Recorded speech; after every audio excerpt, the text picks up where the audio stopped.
So, yung magandang araw mga Lods, this is Legendary TV. So, for today's video mga Lods, pausapan natin about sa sprocket na high speed at saka low speed sprocket combination. So, eto mga Lods, may dalawang sprocket na hawak natin. So, ito yung black. So, yung size nito mga Lods ay 34 teeth at yung isa ay 48 mga Lods. Ayan. So, ito yung dalawang klaseng sprocket na hawak natin mga Lods. So, ano nga ba yung sprocket combination na high speed at ano nga pala yung low speed na sprocket combination. So, yun yung pag-uusapan natin ngayon. Dahil nga, sa maraming nagtatanong regarding dun sa mga sprocket na pwede natin gamitin pang daily, pang long rides mga Lods, ano nga ba yung pinaka-the best sprocket? So, ang sabi nila, kapag maliit daw ay mabilis, kapag yung malaki daw ay malakas. So, ngayon, iisa-isahin natin ito mga Lods, yung dalawang sprocket na to. So, ngayon, itong black na to mga Lods, dahil 34 teeth nga yung kanyang size, no? Yung ngipin ng sprocket.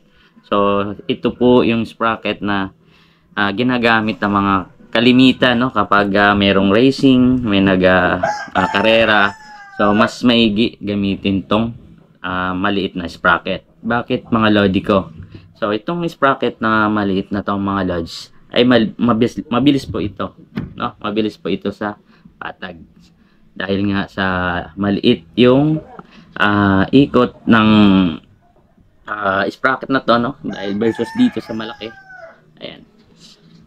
So, ito kasi yung mga sprocket na to ay may kanya-kanyang pwedeng paggagamitan na lugar or yung daan na ginagamitan natin. So, unahin po natin itong maliit na to mga Lods.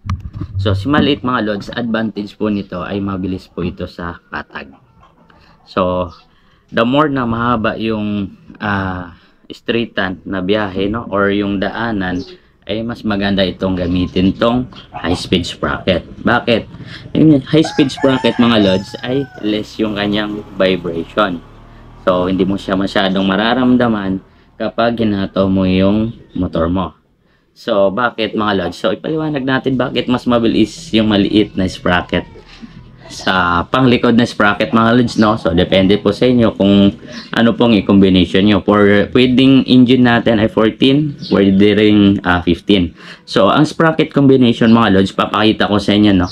Dito sa dalawang to. So, kapag piniga natin mga Lods, alin yung mas mabilis or mas maraming ikot kapag pinabilisan natin yung takbo natin. So, dahil nga ito, si maliit ay siguro makadalawang ikot na, yung malaki ay isa pa lang.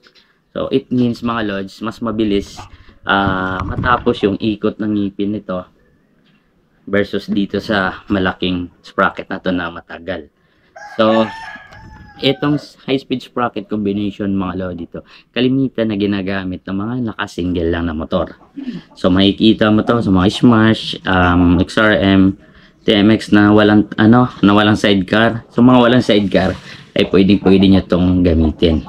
So, ano nga ba yung disadvantage nito mga Lodi ko? So, ito ang disadvantage ng high-speed sprocket ay mahihirapan kapag merong angkas yung motor natin. So, kapag mabigat yung motor natin, so, tendency, mahihirapan mag-arangkada yung mga nakamaliit na sprocket. Bakit mga Lodi ko? Dahil nga sa liit, no? Kapag makipot kasi mga Lodi, hirap po ihilain ng engine, no? Kasi inihila ito ng kadena natin. So, dahil nga sa maliit yung buka, no? Ayan, yung buka ng yung laki ng sprocket na tumalon, ay mahihirapan yung engine natin na hilain ito ng mabilis agad. So, kapag nakabuelo, syempre, mas mabilis siya kasi maliit nga yung ano natin. So, kapag sa akyatin mga Lods, dito siya mahihirapan kasi nga maliit yung pa versus dito sa malaki na talagang makakapuwersa yung engine natin kasi nga malaki yung clearance ng ano natin, no?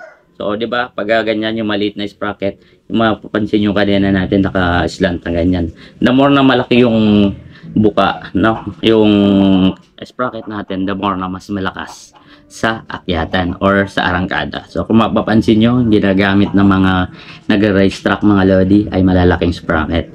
Bakit? Kasi mas kailangan nila ng isang piga nila ay maarangkada agad yung kanilang motor.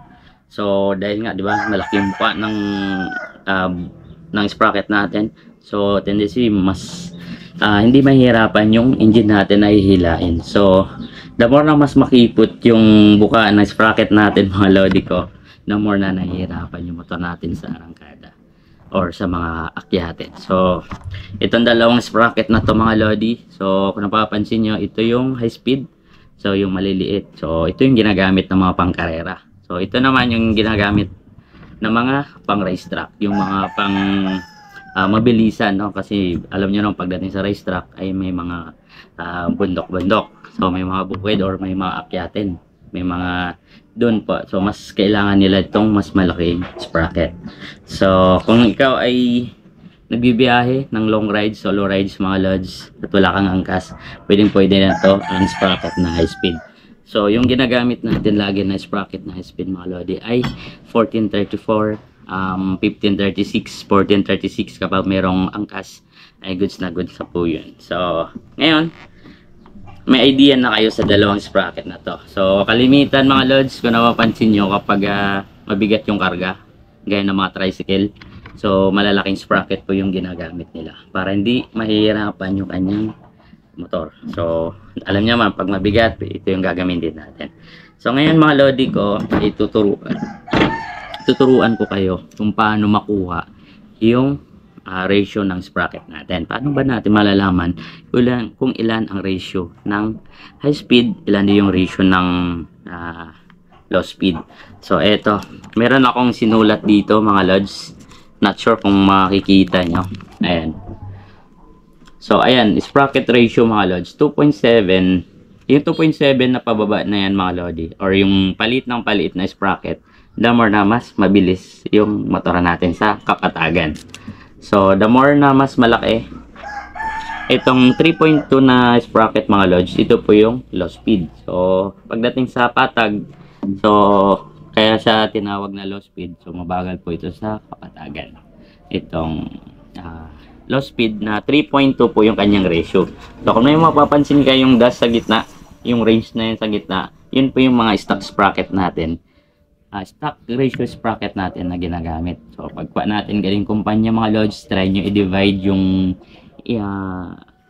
rear sprocket, divide nyo po sa engine sprocket, makukuha nyo na po yung ratio ng inyong sprocket combination. So, yan lang sa muli mga lodi ko. Nagbigay lang ako ng kaunting kaalaman sa regarding high speed at saka low speed sprocket combination. So, next naman mga lodi ay itatakal natin for the next video, no? Ano yung mga advantage at disadvantage ng mga sprocket na to kapag ginamit nyo sa inyong pang-araw-araw na buhay.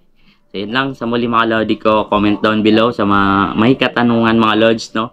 So, kung bago ka pa lang dito napadaan sa channel natin mga lodi ko, ayan, so wag niyo nating kalimutan na mag-subscribe, mag-follow sa mga social media account natin mga lodi, no? Legendary TV. So for more update at saka mga tutorial videos mga lods na ina-upload natin. So i-follow nyo tayo, no? Follow po kayo mga lods para mas marami tayong matutunan. So kita-kits sa next video mga lods regarding sa advantage ng sprocket ratio natin. So yun lang sa muli. This is Legendary TV. Drive safe, lods.